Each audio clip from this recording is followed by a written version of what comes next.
Olá, bem-vinda, bem-vindo à terceira temporada do Abradilan Cast. A gente está começando mais um episódio. Eu sou Viviane Massi e nós vamos conversar hoje sobre as oportunidades do mercado de diabetes. São muitas oportunidades, mix, exposição e novas tecnologias que estão chegando no mercado. Antes de apresentar os nossos convidados, inscreva-se aqui no canal, ative as notificações e siga o perfil da Abradilan no Spotify. Todos os conteúdos estão disponíveis nesses dois canais, inclusive os podcasts da primeira e da segunda temporada. Está aqui com a gente a Alessandra Lima, que é publicitária formada pela Casper Libero e especialista em processos de gerenciamento por categorias, trade e shopper marketing. Atualmente é sócia diretora da Mind Shopper, consultoria especializada em soluções estratégicas para o ponto de venda. Seja muito bem-vinda, Alessandra, novamente, porque você esteve com a gente na primeira temporada, certo? Exatamente. Obrigada novamente pelo convite. Nós que agradecemos. E também está conosco o Fernando Marinheiro, formado em marketing e executivo pela Fundação Dom Cabral, com atuação em grandes empresas do setor farmacêutico como Celera Pharma, Hipermarcas e Germed Pharma, Eurofarm e Medley. Na Med Levinson, o executivo é diretor responsável por coordenar a área de varejo e hospitalar pela primeira vez no Abradilan Cast. Seja muito bem-vindo e obrigado. É um prazer imenso poder estar aqui com vocês. O prazer é todo nosso.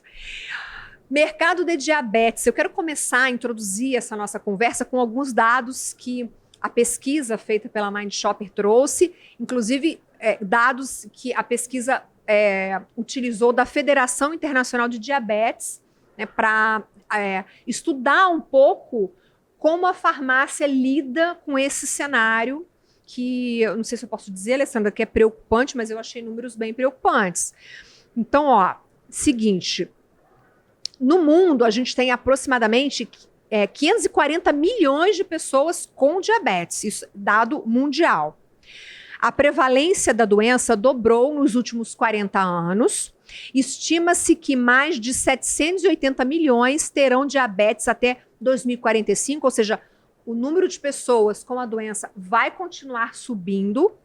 E a diabetes é uma das principais causas de morte no mundo. Então, assim, eu estou colocando isso porque a gente tem que olhar para esses números com atenção. O Brasil é o 6º país com o maior número de pessoas com diabetes no mundo. São 16 milhões de brasileiros e 50%, ou seja, metade, não são diagnosticados.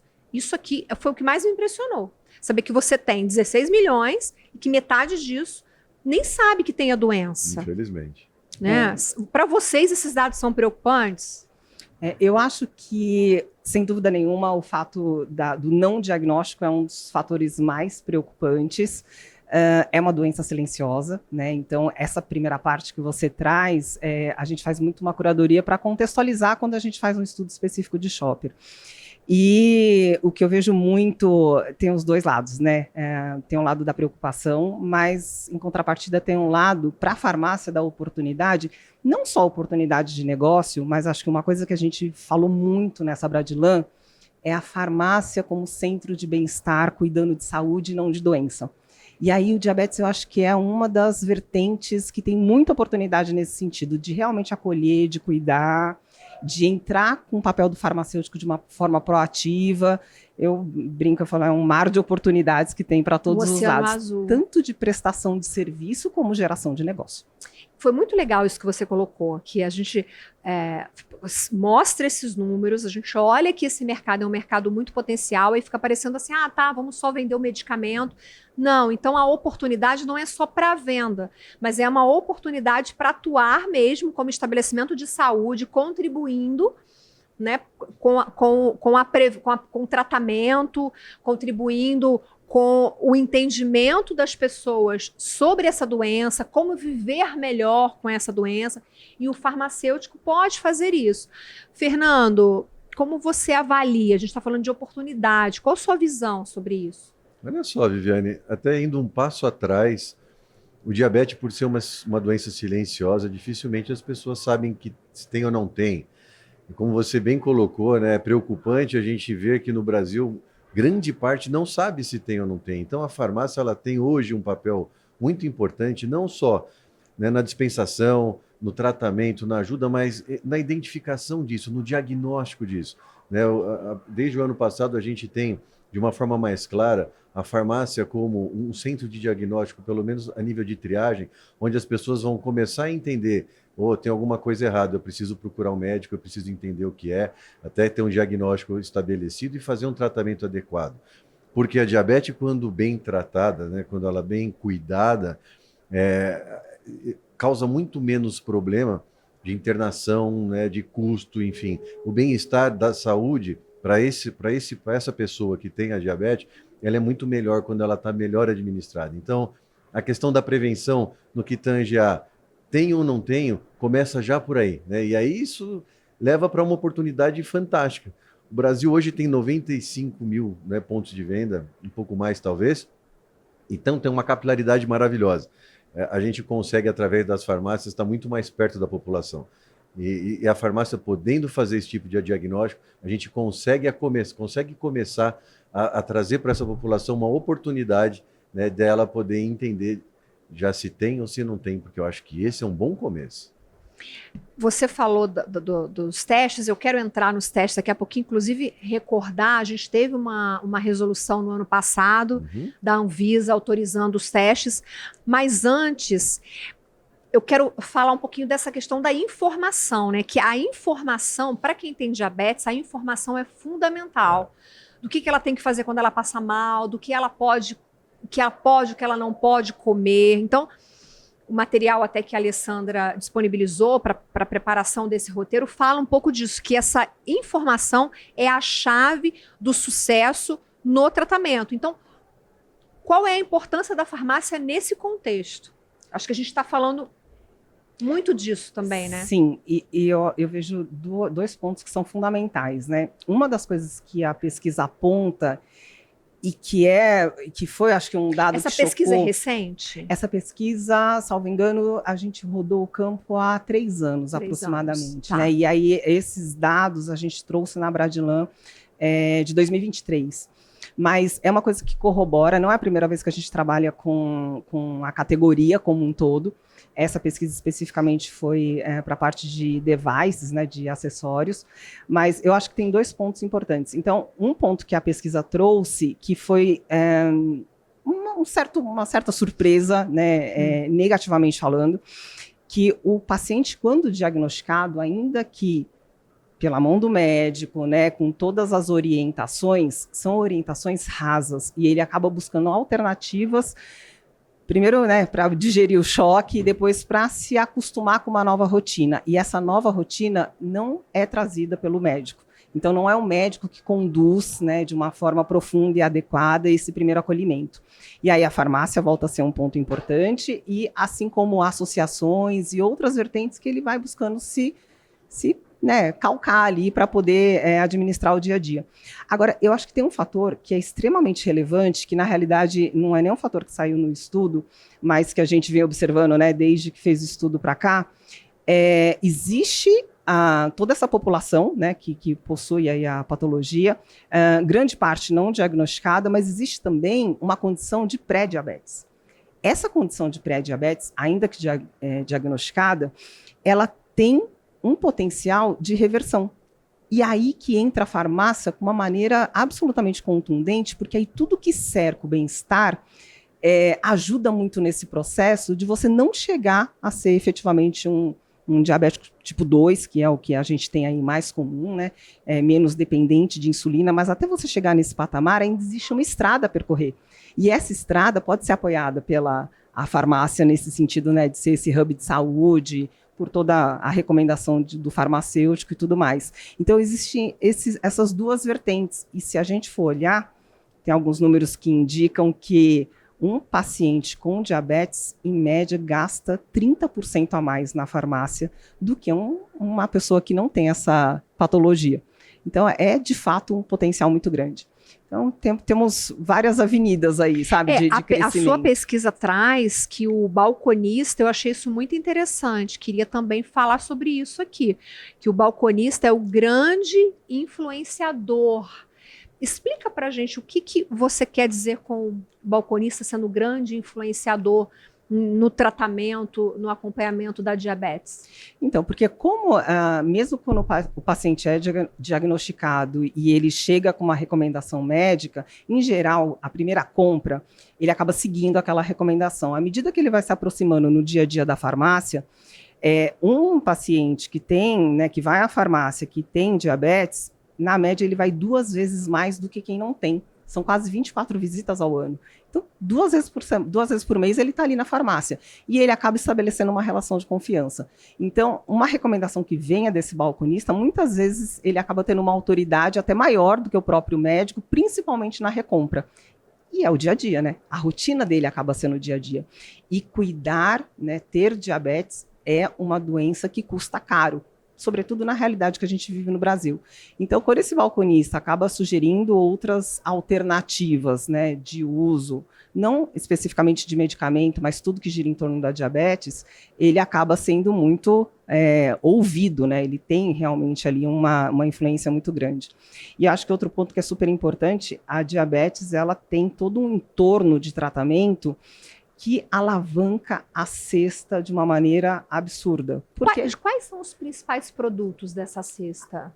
um paciente com diabetes, ele tem, às vezes, muitas coisas que vai desdobrando, problema de pele, né? Então, já precisa de um cuidado especial na hidratação, então, na frequência de compra, no tipo de produto. Então, um hidratante massivo já não dá conta necessariamente, acaba sendo um mais específico, que eleva também o ticket. Enfim, tem vários desdobramentos que essa doença traz, que acaba de fato alavancando essa cesta. Então, além do medicamento em si, se ele aplica, se ele, né, tem uma dependência de insulina, tem toda a parte dos devices, dos acessórios para poder aplicar tudo isso, e o cuidado em geral com pele, até a higiene oral é um dos fatores que acaba influenciando também. Então, toda a parte, né, não fica só nas marcas massivas, por exemplo, de creme dental. A gente fez um estudo especificamente para uma empresa de higiene oral para entender, a partir da diabetes, quais eram as alavancas que ela tinha de crescimento. Então, é uma doença que acaba realmente sendo, nesse sentido, gerando muita oportunidade para a farmácia. Mas uma curiosidade é que por que o farmacêutico não apareceu como um grande influenciador nessa pesquisa? Porque ele não necessariamente ele está ali 100% disponível no dia a dia. E tem uma percepção, às vezes não é tão claro quem é o farmacêutico e quem é o balconista quando está atrás do balcão. Entendi, Né? é E aí, verdade. essa primeira parte, aí, numa fase qualitativa, a declaração vem de quem está atendendo. Então, não necessariamente não tem a formação farmacêutica, né? Porque acaba se confundindo muito ali os papéis. Mas é quem está no front, no atendimento, no dia a dia, que acaba influenciando muito. Em cima disso, Viviane, recentemente a gente fez uma pesquisa com uma rede de farmácia. O ticket médio de uma cesta de um diabético chega a R$ 2.000 por mês. É um valor bastante elevado. Muito elevado. Tem um fator interessante que grande parte dos diabéticos tem várias doenças associadas. Hipertensão, por exemplo, é uma que é muito clássica que o diabético pode vir a ter. Então, não é somente a insulina, não é somente a metformina, que é muito clássico, né, para o diabético tipo 2. Recentemente, o Ozempic, né, que é um medicamento que foi criado para o diabetes, hoje muito usado para o emagrecimento, mas também tem o consumo de outros associados, né, bem como colocou a Alessandra, né, os cremes para calcanhar, etc. e tal, que faz com que essa cesta fique realmente muito pesada, né? Sem contar que, se ele não tratar, vai levar em outros custos, como internação, chega a amputação, né, de membros. É um negócio que é muito sério se a gente não levar ele a sério. Mas a farmácia, né, os profissionais, eles precisam de algum preparo especial para atender esse público? O que vocês acham?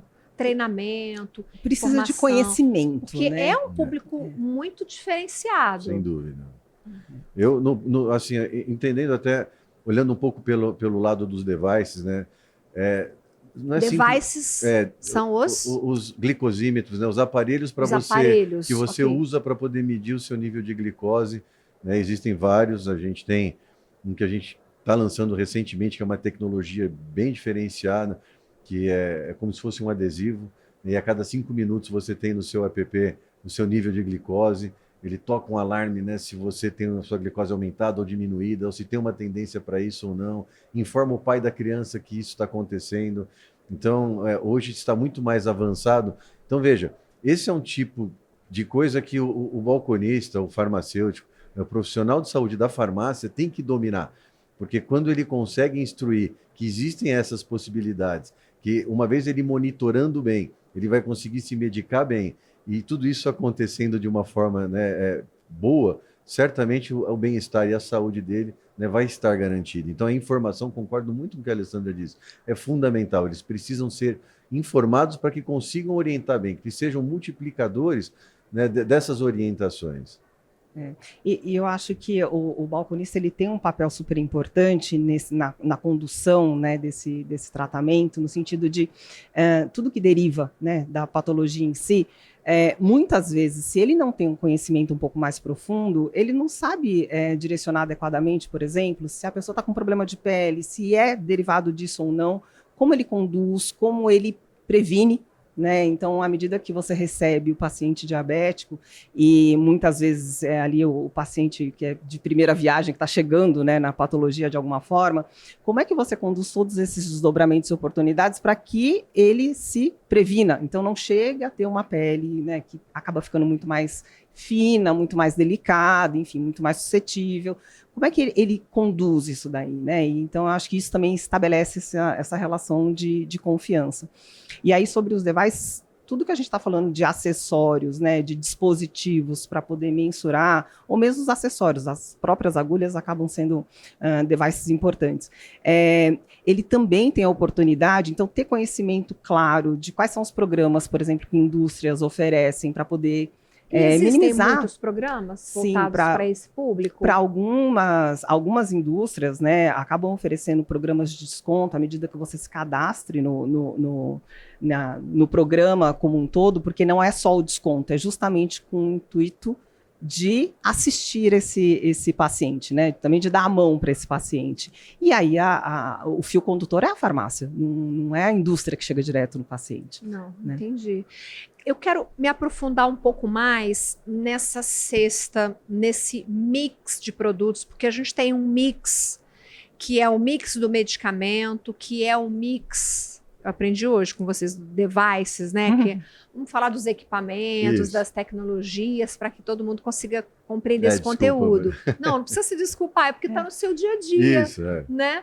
Mas, às vezes, os termos são muito técnicos, e aí, mesmo que a gente use, a gente explica, não tem problema.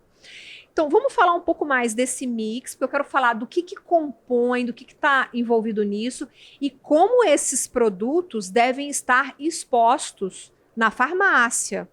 Porque eu não sei se o paciente, a pessoa que tem a doença, chega lá e pega na gôndola um equipamento, um dispositivo, ou se ela tem que pedir no balcão. Vamos falar um pouquinho disso? Com certeza.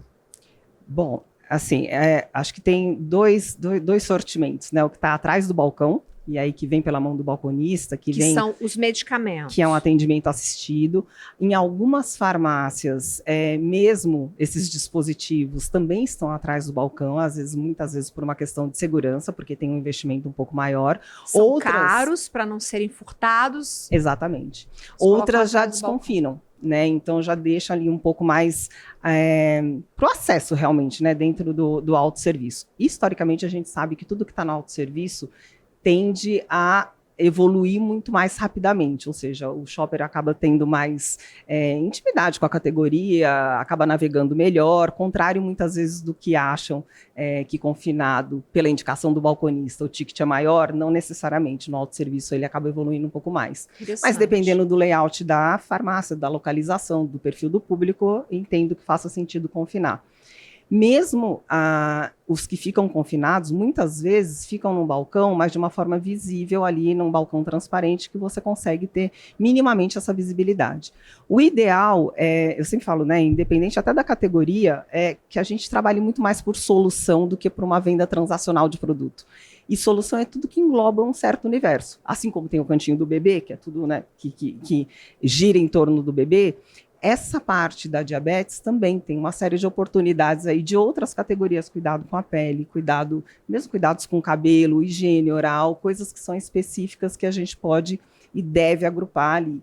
Ainda que não leve toda a categoria, mas que faça uma dupla exposição, que tenha realmente, né, um lugar ali diferenciado. E outro ponto que é importante, isso saiu até como uma reclamação mesmo na pesquisa, muitas vezes acaba sendo a exposição ficando ali, sabe, nas primeiras prateleiras, com difícil acesso. A gente tem um percentual da população que já tem uma idade mais avançada, que tem a patologia, então acaba que não é acolhedor, não é funcional, né? Você tem que abaixar para conseguir pegar. Então, tomar esses cuidados para realmente dar mais visibilidade, estar numa área um pouco mais de acesso. Comunicação na farmácia é fundamental, principalmente quando está no autosserviço, né? Então, tudo que a gente consegue levar de informação, de comunicação, minimamente para poder envelopar essa gôndola, ajuda muito também no processo de escolha, facilita muito. Então, são essas, né, dicas aí para execução que acabam fazendo diferença na experiência. Quero falar agora de tecnologia. Eu assim, não tenho ninguém na família que tenha diabetes. Não é uma realidade minha, então eu confesso que eu não sei o que tem de tecnologia, de equipamento, além do medicamento, para apoiar o paciente. Uhum. Eu queria que você detalhasse um pouquinho para a gente, Fernando, o que tem hoje disponível no mercado de dispositivos para ajudar o paciente a viver melhor com a doença. Claro. A gente teve um avanço importante agora nos últimos anos, porque até então o clássico era aquele aparelhinho de medir glicose que tem uma fitinha, né, que é o glicosímetro. Que, inclusive, as farmácias, desde a RDC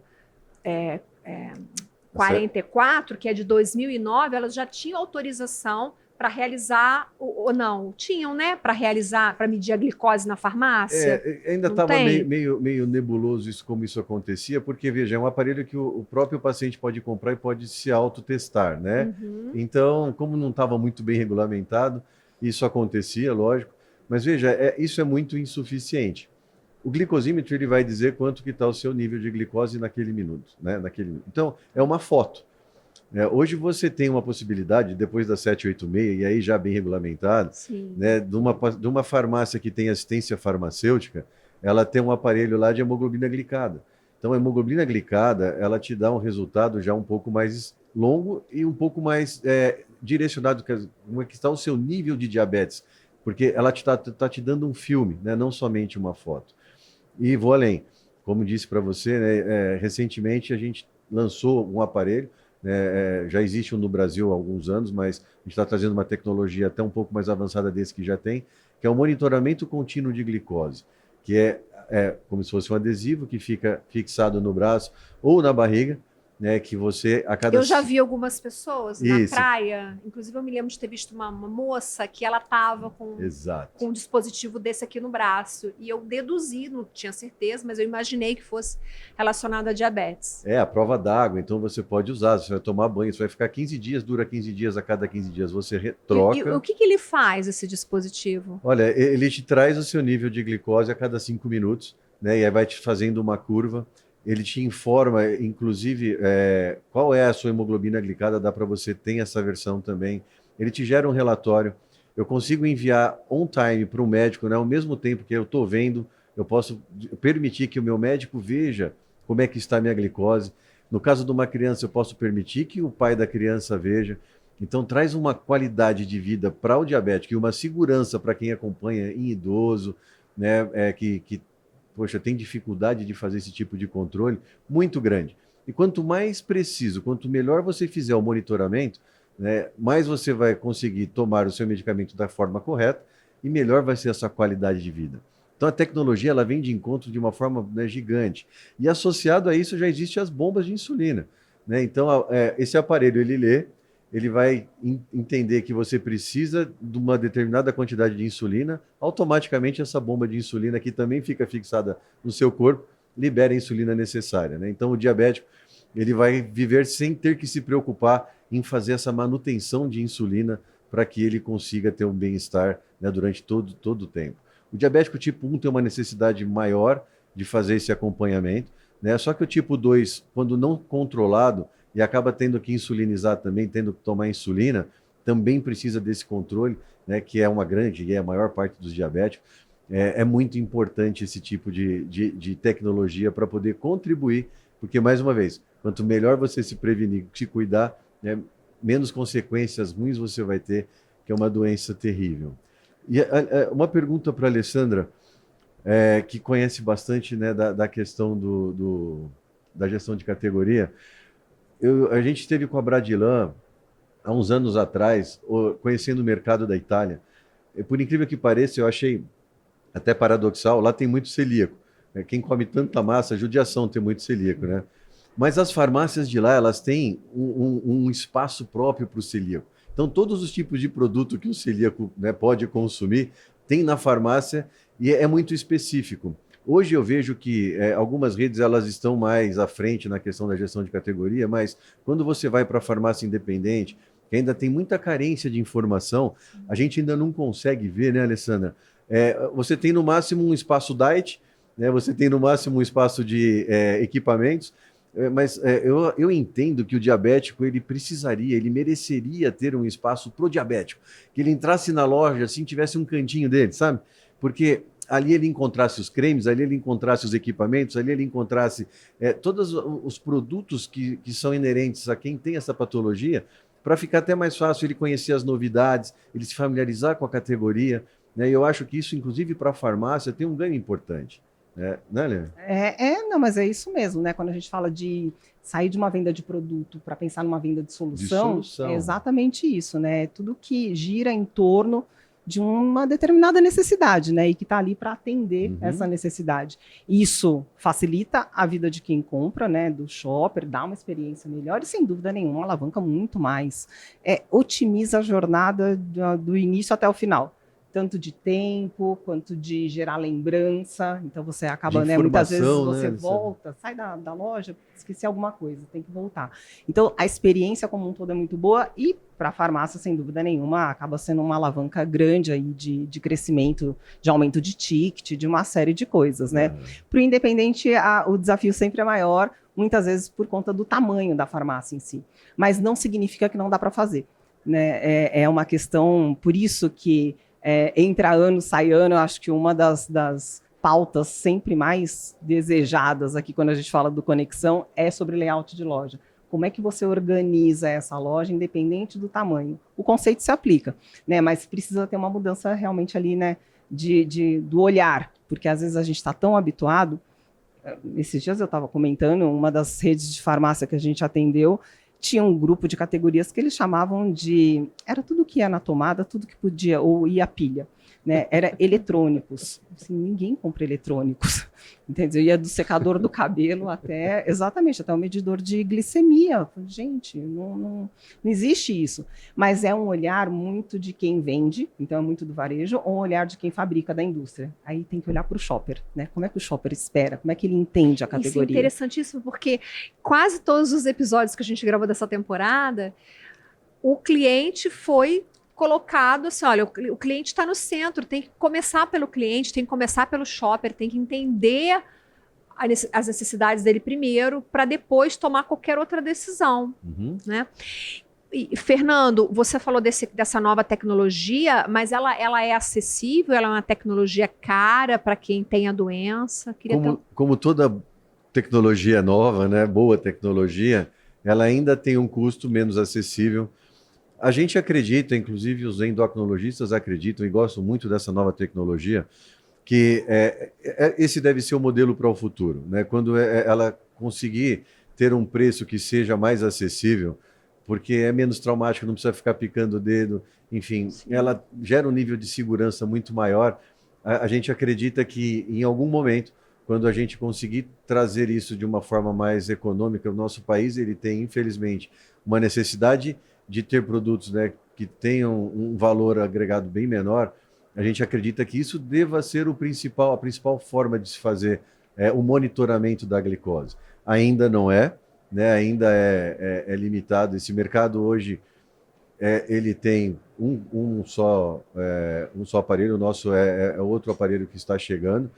Ele vende aproximadamente 1.200.000 aparelhos por ano, 100 mil aparelhos por mês, se você for ver que cada 15 dias eu preciso trocar, eu tenho só 50 mil pacientes usando esse tipo de aparelho num universo de 16, 17 milhões. Então você imagina realmente. aonde que a gente chega com isso, entendeu, Viviane? É um negócio incrível.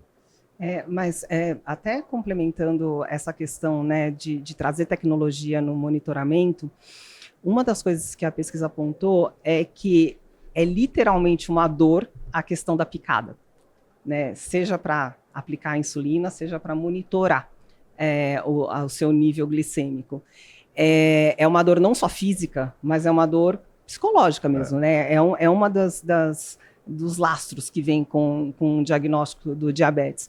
Então, muitas vezes, até, obviamente, que o mundo ideal é que seja muito mais, né, viável financeiramente, mas até esse momento, não necessariamente só uma classe econômica mais favorecida vai investir. Eu não sei o quanto também levar informação através do balconista, que é um grande influenciador, não pode acelerar esses números, né? Mesmo para classes que tenham menos... Então, você faz ampliar esse acesso. Exatamente, pela mão do balcão, porque isso saiu tão forte como uma dor real que no final do dia o gasto ele é discricionário. Você gasta onde você quer, ainda que o bolso seja limitado. Muitas vezes acaba priorizando porque minimiza outras questões, né? Que eu tenho uma notícia boa nesse sentido, né? A gente também tem trabalhado algumas frentes políticas para que justamente o nosso governo ele entenda, né, as necessidades e que se torne obrigatório, por exemplo, assim como a distribuição de tiras, né, e o monitor, que esse aparelho, pelo menos para menores de 18 anos diabéticos tipo 1, seja obrigatória a distribuição desse aparelho. Esse já é um bom começo. Porque, veja, mesmo sendo obrigado o governo a distribuir, né, as tiras, as farmácias ainda têm um papel importante na distribuição desse tipo de material. Mas eu não tinha essa informação. O governo é obrigado a distribuir as tiras? Ele não é, ele é obrigado a tratar o paciente e existe o entendimento que essa tira é fundamental para isso, né? Então, se você não monitora, então ela faz parte do pacote do diabético. Então, grande parte dos municípios compram, tem os seus cadastros de diabéticos, né, para tentar cuidar, porque, mais uma vez, se não cuidar, isso tem um custo muito maior no futuro para a saúde do município. Mas ele retira as tiras onde? Na farmácia? No SUS. No SUS, exatamente. Tá. Não, porque eu estou perguntando isso, de repente poderia estar no farmácia popular, por exemplo. Mas não está. Não está na farmácia popular, por exemplo. Não está. Então, eu acho que esse movimento vindo de todos os lados, começa a existir uma conscientização, e pelo menos a gente conseguir ajudar um pouco aqueles que não têm condição nenhuma, né? E aí até tudo isso se encaixar, essa tecnologia baratear e a gente conseguir dar acesso a essa tecnologia à maior parte das pessoas. Entende? Porque quando a pessoa não tem a tecnologia, ela faz o uso do medicamento e ela precisa picar o dedo e monitorar. Até 7 vezes por dia, Viviane, você imagina? Nossa. Por isso que é literalmente uma dor. Nossa. Alguns declaram. Imagina uma criança de 5 anos. 7 vezes ao dia. Você imagina uma criança de 5 anos autista, que ela não se permite ser tocada, fazer esse tipo de controle. Cara, é muito complicado, né? É muito difícil para esse tipo de paciente, né, fazer o controle. E se ele não faz o controle, poxa, as complicações elas são muito piores depois, entende? Então o monitoramento ele é essencial, ele é fundamental. O medicamento, ele, lógico, vai ajudar depois, né, em como vai se ajustar tudo isso, mas se ele sabe exatamente o que ele precisa usar e como e quando ele precisa usar, isso fica mais barato, por incrível que pareça, né, do que o que ele vai investir num equipamento, num equipamento que às vezes não parece tão barato. A longo prazo ele se torna econômico, entende? Você citou a RDC 786. A RDC 786 ela é de 2024 e é a RDC que autoriza os exames de análises clínicas na farmácia. Perfeito. Essa RDC, na sua visão, ela foi bem positiva para o setor? Está trazendo muitos impactos positivos? Olha só, a gente tinha uma expectativa, né? A empresa, né, que eu estou, a gente tem 54 tipos de testes, imagina. Então, tem uma infinidade de coisas que dá para se fazer apoiado por essa RDC, se tratando de prevenção. Prevenção, no nosso ponto de vista, é a melhor forma de se tratar a saúde. Então, essa RDC permite que a farmácia agora pode verdadeiramente ser um hub de saúde na sua essência. E a gente entendeu que esse movimento fosse ter uma adesão muito maior do que teve. né? Ele vem crescendo constantemente, mas você vê que as grandes redes elas estão melhor preparadas, hoje elas trabalham bem melhor esse tipo de situação, né? E o canal independente, associativismo, ele vem entendendo e vem também vindo para poder fazer com que cada vez mais as farmácias elas tenham a possibilidade de fazer a triagem, né? Não só para o diabetes, imagina para PSA, que é o câncer, que é um negócio também complicado, né? Tem outras patologias que essa RDC pode contribuir de forma importante na questão da prevenção, né? Do diabetes nem se fala. Agora, podendo fazer hemoglobina glicada, por exemplo, eu posso fazer perfil lipídico. Então, em 15 minutos, você vai saber seu HDL, seu LDL, qual que é seu risco cardiovascular. E como eu te disse no começo da nossa conversa, são mais de 95 mil farmácias. Eu não tenho lugar melhor no Brasil, né, se tratando de capilaridade, para que eu possa disponibilizar para a população um lugar para ir, pelo menos, entender se ela tem alguma coisa ou não tem, né, de uma forma econômica, não custa caro, né, e acessível, porque, infelizmente, a grande maioria da nossa população não tem convênio médico, não tem acesso a um laboratório de pesquisas clínicas, etc. Entende, Viviane? Mas você está falando, eu estou aqui pensando. A farmácia independente, ela, sobretudo a que não está nos grandes centros, ainda precisa muito de orientação do básico, né? Hoje, nessa edição da Bradilão, eu fiz várias provocações falando de tendência. Eu falei, gente, tem coisa que já foi. Se vocês não estão fazendo, assim, não vou nem voltar na matéria, porque vocês estão perdendo tempo daqui para frente, né? Então, tem coisas que não dá mais para negociar.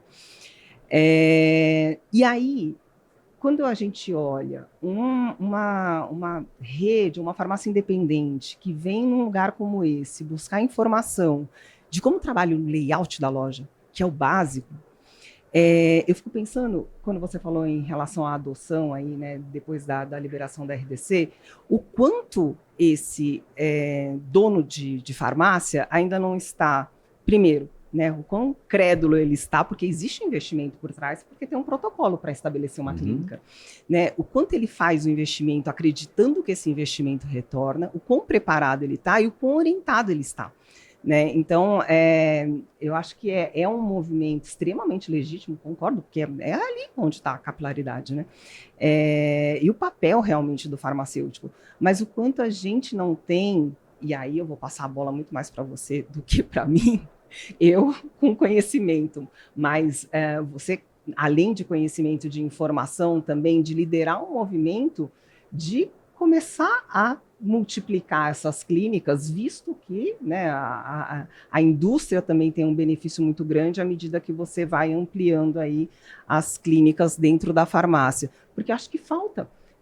Muitas vezes às vezes eu falo, eu acho que está tão claro, a pessoa não entendeu 10% do que eu falei. Tem coisas que a gente precisa de um manual, a gente precisa minimamente de um investimento, a gente precisa de uma campanha, a gente precisa, às vezes, liderar um movimento nesse sentido. A farmácia, ela quer, mas muitas vezes ela não sabe por onde fazer, né? E tem ainda o agravante das barreiras regulatórias, porque a gente tem uma RDC, que é a 786, a gente tem a 13.021, que é de 2014, que fala que a farmácia é estabelecimento de saúde. A gente tem uma RDC, que é a RDC das vacinas, teve a RDC da Covid-19. A gente tem as normas, mas como a fiscalização, a liberação para o serviço é a nível municipal e cada vigilância sanitária faz uma interpretação diferente, cada cabeça de fiscal é uma sentença diferente. A gente falou sobre isso aqui no episódio com a Betânia Alhan.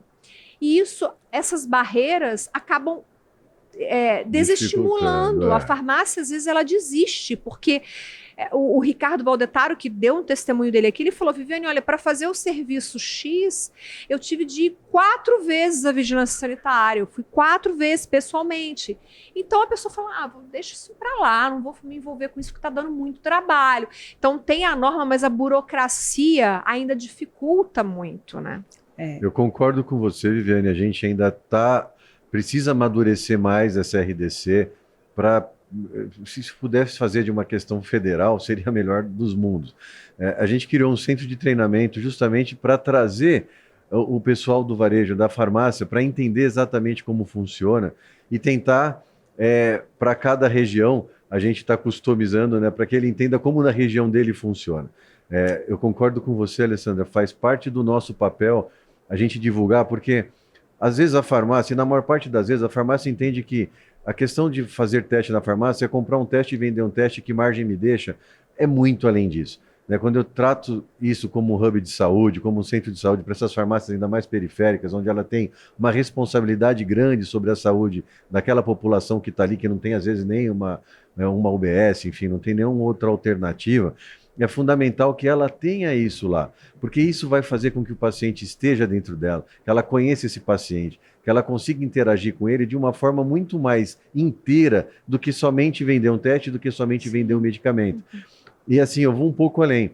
Hoje nós temos três categorias dentro do varejo farmacêutico. As redes, né, seja grande ou média, mas bem estruturadas, o associativismo, que tem feito um papel fantástico na questão da divulgação, da comunicação, da informação, mas a gente tem muita farmácia independente. Eu faço um convite para os meus amigos da Bradilan, eu sou apaixonado pela Bradilan, estou desde a primeira Bradilan, na Bradilan, Que legal. por várias empresas das quais eu passei, porque eles podem nos ajudar nisso com bastante intensidade. Eles estão lá junto da farmácia independente. Né? E aí, o vendedor da Bradilan não ir lá somente tirar o pedido dos medicamentos, mas, poxa, você conseguiu entender como é que funciona a questão dos testes? Você precisa de uma orientação, porque a gente está disposto a ir até lá para ajudá-lo, mas eu preciso dele para trazer um pouco dessas pessoas que estão começando a entender, né, para que a gente consiga convencê-las de que realmente, além da questão ideológica, é um bom negócio. Sim, sem dúvida nenhuma. Você viu que eu quase te convidei para ser um capitão de categoria, né? Mas a verdade é essa. Mas é um bom negócio. E por mais que a gente tenha falado, e eu acredito genuinamente nisso, nesse novo papel da farmácia, no final do dia, para você engajar, quanto de dinheiro vai ficar a mais em cima da mesa. Que cenoura a gente está apontando para esse dono, né? E aí eu acho que é isso. Se ele ainda não consegue tangibilizar, se a gente for parar, a RDC 44 que você citou, ela é um pouco mais antiga, né? Ela está em revisão, inclusive, já há um tempão na Anvisa, E a questão dela era desconfinar ou não os medicamentos isentos de prescrição. Então, eu peguei todo o movimento, vai para dentro do balcão, sai dentro do balcão, vai para...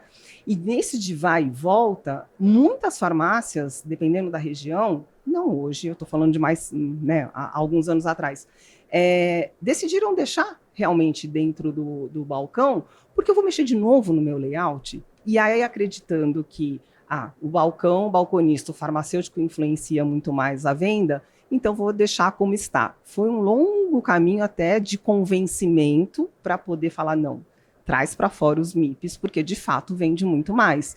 Né? Acho que a grande oportunidade do independente sempre teve muito calcada no autosserviço. Eu sempre falo, gente, ninguém vai deixar de comprar o paracetamol, não vai canibalizar a venda, mas ele vai comprar o shampoo, o sabonete, creme, uma série de coisas que vocês não estão vendendo ainda da forma, por exemplo, que as redes fizeram. Né? E hoje isso já está muito mais claro. Então, se existiu esse delay tão grande para se convencer que higiene e beleza dá dinheiro no independente, porque eles ainda estavam muito dependentes do balcão, imagina convencer que serviço dá dinheiro. Dá. E é o futuro do varejo, é imperativo para eles. Né? Então, acho que realmente é um movimento de engajar para... A minha pergunta não vale a pena você ter um ticket de R$2.000 por mês? Né? Porque essa é a cesta de um diabético, por exemplo. Né? E aí, de um hipertenso, enfim, tudo isso você consegue trazer agregado ao teste. Né? Você imagina alguém que compra um captopril, né, um antihipertensivo na sua farmácia todo mês. Você fala assim, você já mediu, né, o seu perfil lipídico, né, como é que está seu colesterol?